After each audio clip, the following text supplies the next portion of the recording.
इरा, अगं का करतेस असं तू? का वागतेस अशी? त्यांना त्यांना वेगळं करण्यासाठी नवीन नवीन नाटकं का रचतेस? तू मान्य का करत नाहीयेस की त्या दोघांचं लग्न झालंय? अशी खोटी वागू नकोस ग. अगं धैर्याचं प्रेम सावीवर आहे, तुझ्यावर नाहीये.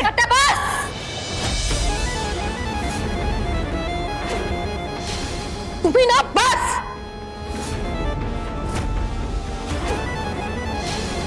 एवढं समजावून सांगते तरी तुला कळत नाहीये. धैर्याचं लग्न झालं नाही तुझ्याशी म्हणून या थरापर्यंत पोहोचलीस तू. काय हवंय तुला? बोल ना, काय हवंय? बदला घ्यायचाय? आमच्या बरोबर बदला घ्यायचाय ना तुला? ठीक आहे, घे घे माझा जीव घे आणि मला मारून टाक आणि तू खुश राहा. पण या दोघांच्या मध्ये येऊ नकोस. मारून टाक मला. दाब बंद कर. मला मारून तुला समाधान मिळणार. माझ्या भावाची मुलगी म्हणून खूप सहन केलं तुझं, पण आता नाही मी सहन करणार. मारून टाक एकदा मला. हे नाटक संपवण. तू जा निघून. काय करते? सोड.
तुम्ही सगळे जरा प्लीज बाहेरच थांबा.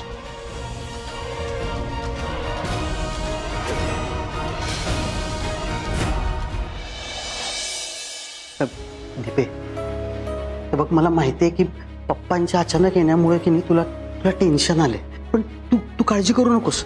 मी आहे ना. मी तुझ्या उपचारासाठी कसा पण पैसा उभा करेन. तुझे उपचार करणार मी. पण आता पप्पांचं येणं आपल्याला साजरं करायला पाहिजे ना ग. आईची एवढ्या वर्षांची तपश्चर्या आत्ता कुठं फळायला येते. तू समजू शकतेस ना. सगळ्या प्लॅनची वाट लावली आहे पप्पांनी, पण आता काय आली या भोगासी. आई आई आई काय रे? आई, पेढे आणल्यात. पप्पा परत आले ना म्हणून. देवी समोर ठेव. परत आलेत म्हणजे?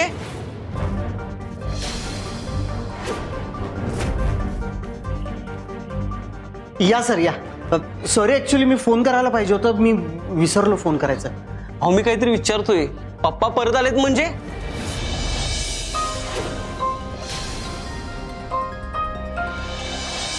काय होतंय हे सगळं? इरानं पप्पांना किडनॅप केलं, त्यांचा नको तेवढा छळ केला आणि फायनली ती सांगणार होती की तिने हे सगळं कुणाच्या सांगण्यावरून केलं. पप्पा तिला कुठे सापडले आणि ती स्वतःच पडली. माझ्याचमुळे झालं हे सगळं.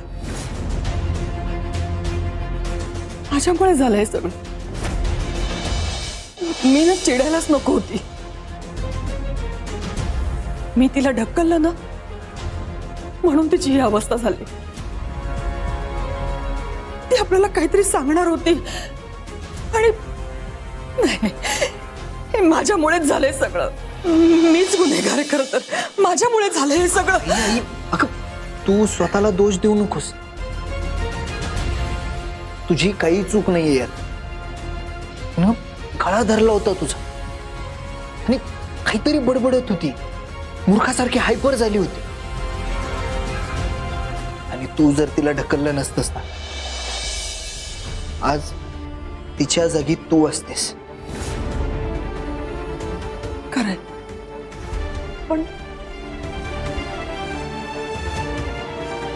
पण सावीच्या पप्पांचा नक्की गुन्हेगार कोण आहे हे आपल्याला कळणार होतं आणि ते कळलंच नाही. कळल, अजूनही कळलच. एकदा हिरा शुद्धीवर आली की सगळं कळलं.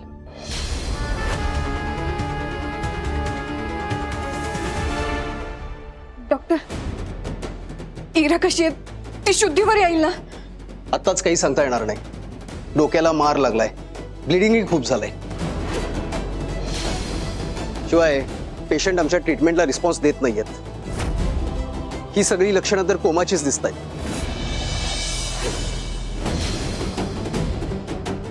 डॉक्टर साहेब, जे काही उपचार करायला लागतील ना ते करा. काय पैसा खर्च व्हायचा होऊ द्या. पैशाची काळजी अजिबात नाही, पण लवकरात लवकर इरा शुद्धीवर यायलाच पाहिजे. ठीक आहे.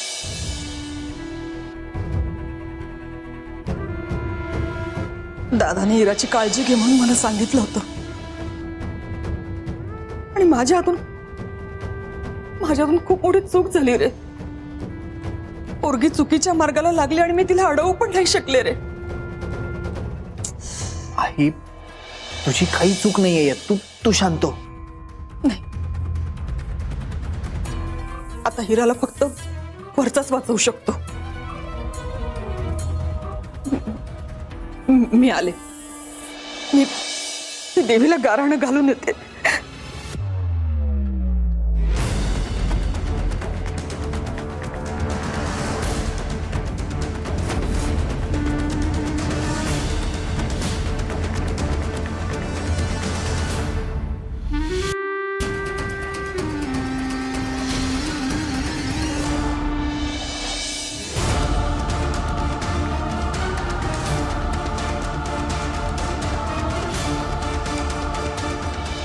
ऍक्च्युली आमचे पप्पा सापडले अहो. आज सकाळीच परत आलेत ते. अहो, त्यांच्याच पॉलिसीचे पैसे द्यायला बोलवलेत ना मला तुम्ही. हा, म्हणजे इतके वर्ष ते जिवंत होते. तुम्हाला जर माहित होते की तुमचे पप्पा जिवंत आहेत तर त्यांच्या इन्शुरन्सचे पैसे क्लेमच कसे करू शकता तुम्ही? कायद्याने गुन्हा आहे हा. तुमच्या विरोधात तक्रार दाखल करू शकतो मी.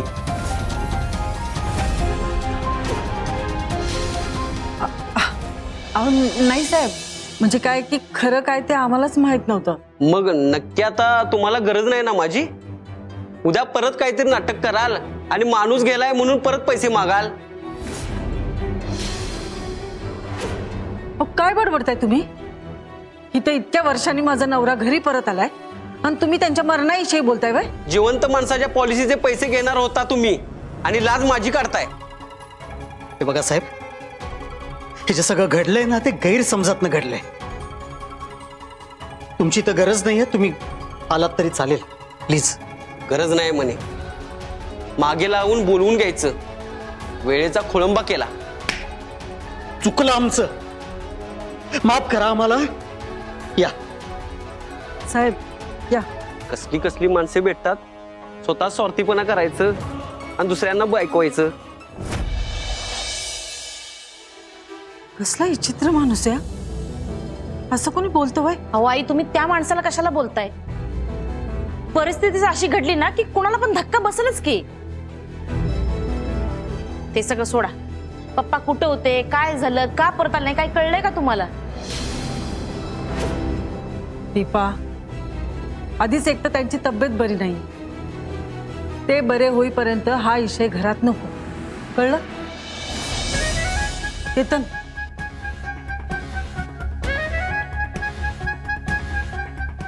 दीपे, आई खरंच बरोबर बोलायला लागल्या का? प्लीज तू जरा शांत बस. पप्पा बरे होऊ देत आधी. तुम्ही माझंच तोंड बंद करा. नाही बसते गप्प मी. दुसरा काय पर्याय आहे का माझ्याकडं?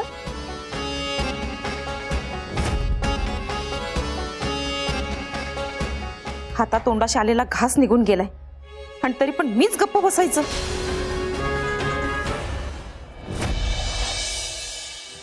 डॉक्टर साहेब, येस मॅम.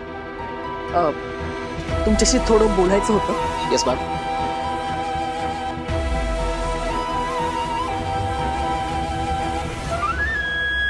थँक्यू.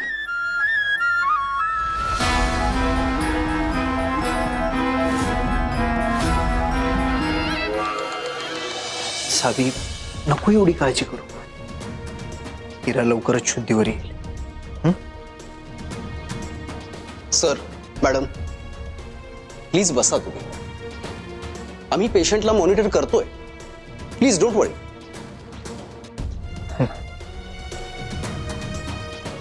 सावी,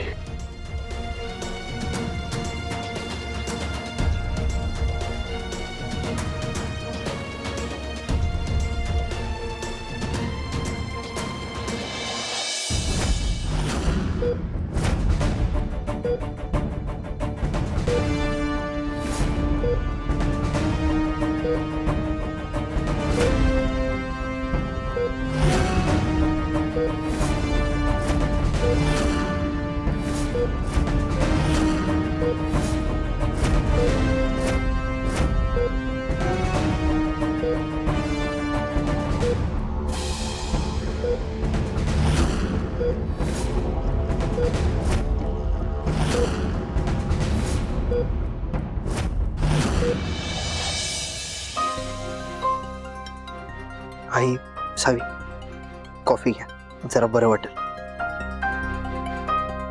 एकतर सकाळपासून काही खाल्लं सुद्धा नाहीयेस. नाही, नको मला धैर्य. सावी, अगं असं करून कसं चालेल बरं? खरंच नको धैर्य.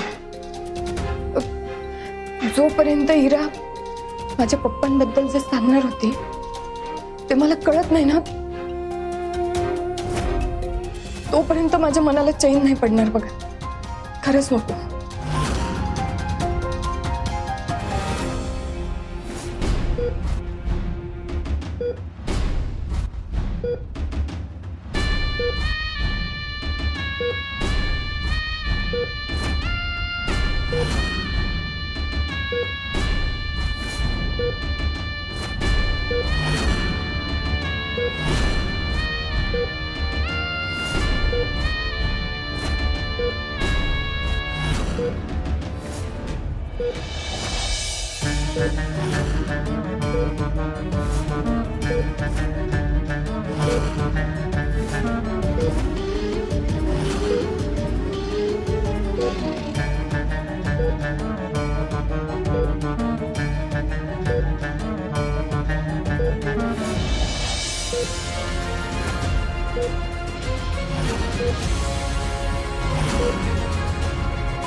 सावी, आता इरा शुद्धीवर आल्यावर कळलंच की सगळं.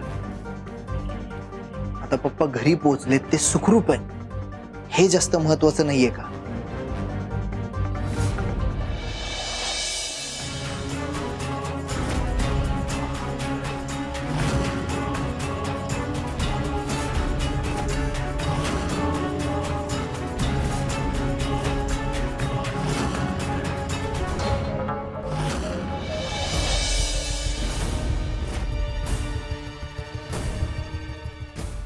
मग डॉक्टर कशी वाटली माझी ऍक्टिंग?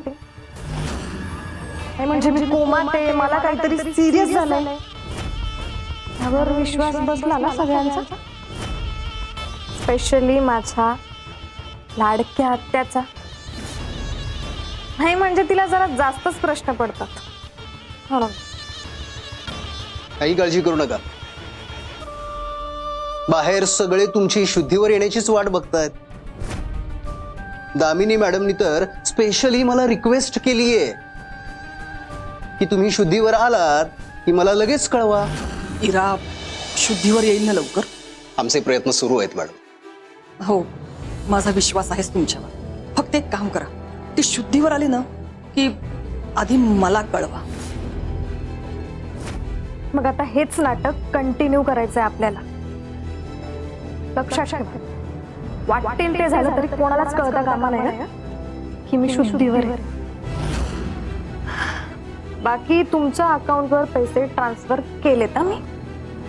हो, मग तर कसलीच काळजी करू नका.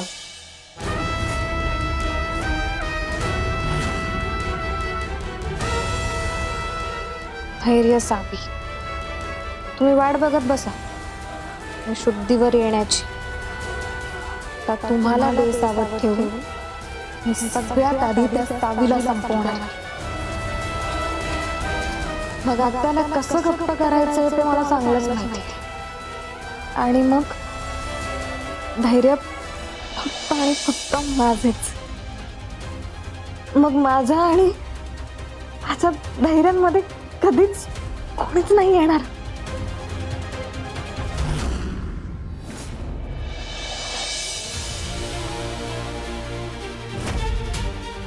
मॅडम, तुमचा हात, तुम्ही ठीक आहात ना? मी बरी आहे. तू बरी आहेस ना? पण सुनबाई, मी बरी आहे. गेल्या 7 वर्षांपूर्वी तुमच्या आयुष्यात नेमकं काय वादळ आलं होतं हा मला नाही माहित. पण एवढं नक्की, माझ्या सुनेमुळे, सावीमुळे आज तुम्ही आम्हा सगळ्यांमध्ये उपस्थित आहात.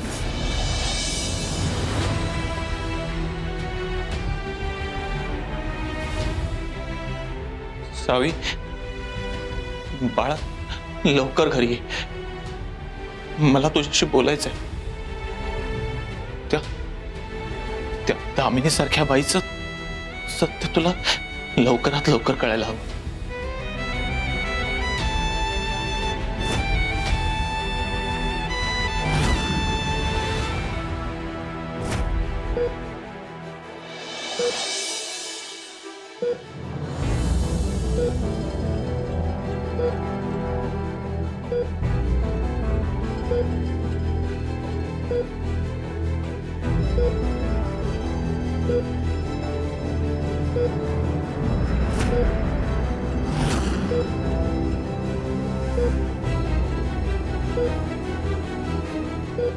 काय वेळ आलीये माझ्यावर.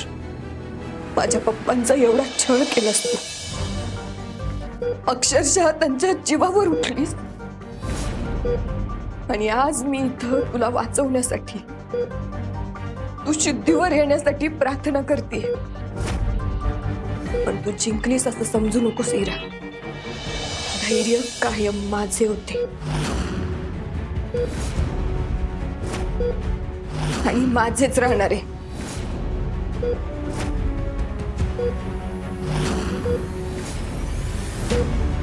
आयुष्यभर तू लय चुका केल्या तिरा, लय वाईट वागलीस. खरं आता एक चांगली गोष्ट कर. माझ्या पप्पांबद्दल तुला काय माहित होतं? तू काय सांगणार होतीस आम्हाला? बोल इरा, काहीतरी बोल इरा. सांग, तू काय सांगणार होतीस? प्लीज इरा, बोल ग काहीतरी. माझी सून सौभाग्यवती सावी धैर्य मुजुमदार.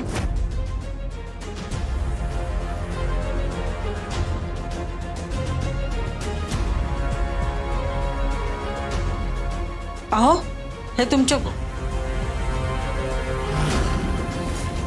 हो काय होतंय तुम्हाला काही काही त्रास होतोय का तुम्हाला मला मी केतनला बोलू का मला सावीशी बोलायचं तिला बोलवून घे लगेच. अहो असं कसं अचानक बोलवणार तिला तिचं घर आहे संसार आहे अगं कसला संसार अनुराधा तू काय बोलतेस तुझं तुला तरी कळतंय का ती तिथं मुजुमदारांच्या घरी राहते ते लोक कसे आहेत माहिती आहे ना तुला तू सावीला फोन लाव आणि इथं बोलवून घे. अहो ठीक आहे मी बोलवते तिला पण तुम्ही आधी शांत व्हा बसा इथे बसा खाली बस गोळ्या घ्यायच्यात ना तुम्हाला नाही मी पाणी आणते हा काही नकोय मला.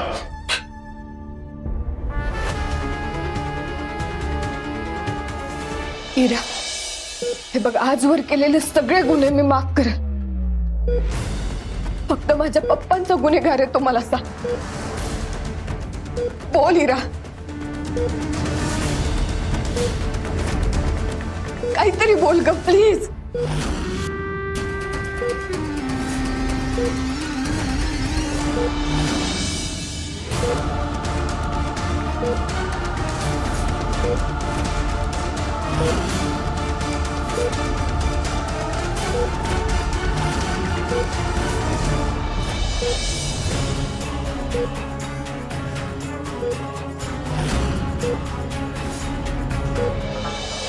भाऊ केतन लवकर इकडे या केतन काय झालं?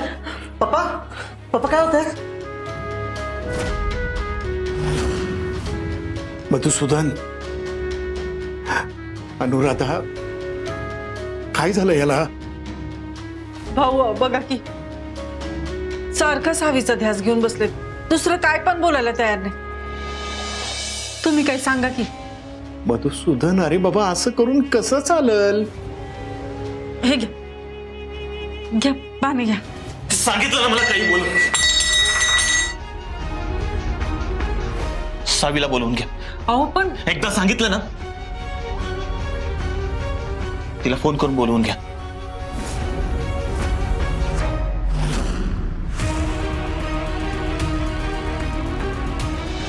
सावी तू कितीही रडलीस भोकलीस अगदी माझ्या हाताबाहेर पडलीस ना तरी त्याचा काही उपयोग होणार नाहीये कारण तुझे दिवस भरलेत आता